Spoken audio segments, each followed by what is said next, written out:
Good morning students, कैसे हैं आप सब। अंडरस्टैंडिंग डिसिप्लिन्स एंड सब्जेक्ट की क्लास में स्वागत है आप सबका। कल हमने अनुशासन के बारे में पढ़ा था।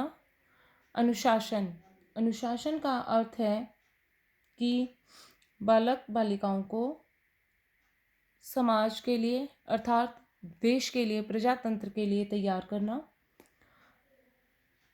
अनुशासन का उद्देश्य है व्यक्तियों के ज्ञानार्जन, शक्तियों, आदर्शों के विकास में सहयोग देना, जिससे वह स्वयं के लिए तथा संपूर्ण समाज के उत्थान हेतु कार्य कर सके। अब हमारा आज का टॉपिक है विद्यालय में अनुशासन की आवश्यकता, need of discipline in school. व्यक्तित्व के विकास के लिए। सेकंड है शिक्षकों के लिए। थर्ड है सामाजिक विकास के लिए। नेक्स्ट अच्छे प्रशासन के लिए। फिफ्थ है योग्यताओं के प्रभावपूर्ण उपयोग के लिए। और नेक्स्ट है ध्यान को दृढ़ बनाने के लिए। अब हम अनुशासन के साधन के बारे में पढ़ेंगे। अनुशासन के साधन। अब सवाल ये है कि विद्यालय में अनुशासन किस प्रकार स्थापित किया जाए। ऐसे कौन से साधन अपनाए जाएं जिनसे छात्रों में आत्म अनुशासन की भावना उत्पन्न हो सके। एक प्रधानाध्यापक का कर्तव्य है कि वह विद्यालय के संपूर्ण वातावरण को उपयुक्त एवं सामंजस्यपूर्ण बनाए। इस प्रकार के वातावरण के निर्माण के लिए वह विभिन्न साधनों का प्रयोग कर सकता है।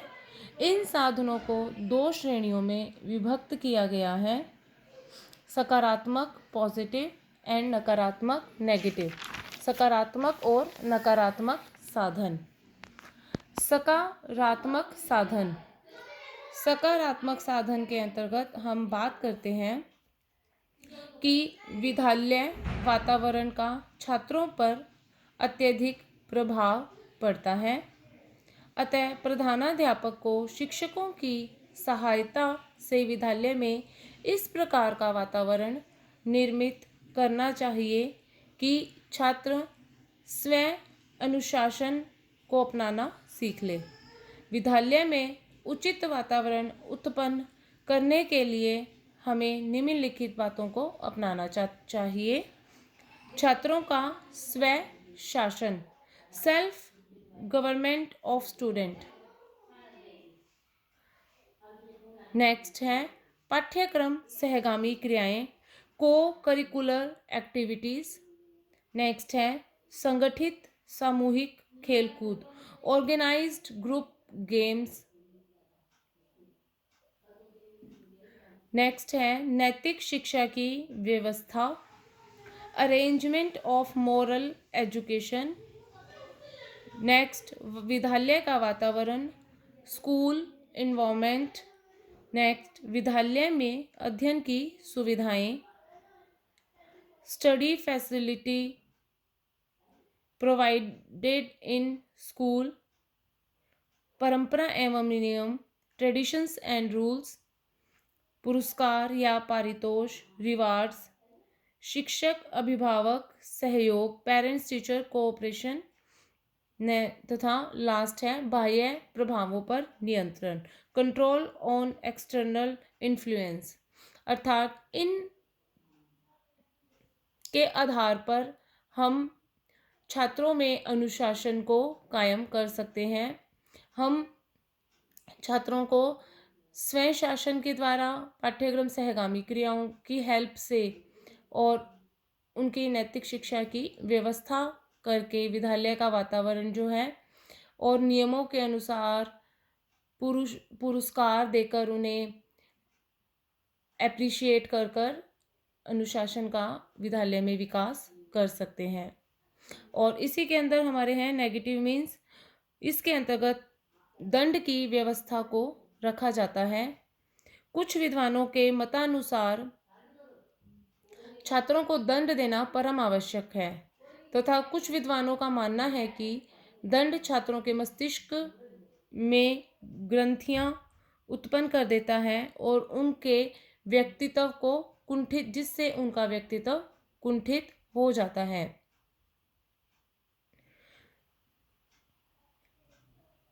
एक युग में केवल हमारे देश में ही नहीं वरन विदेशों में भी दंड को प्रमुख स्थान दिया जाता था। यदि कोई छात्र पढ़ने में या उत्तर देने में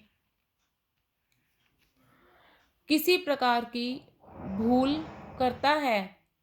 करता था तो शिक्षक बिना किसी संकोच के डंडे का प्रयोग उस पर करते थे। इसके अतिरिक्त विद्यालय में अनुशासन भंग करने वाले छात्रों को कठोर दंड दिया जाता था। धीरे धीरे दंड की प्रधानता अत्यधिक हो गई।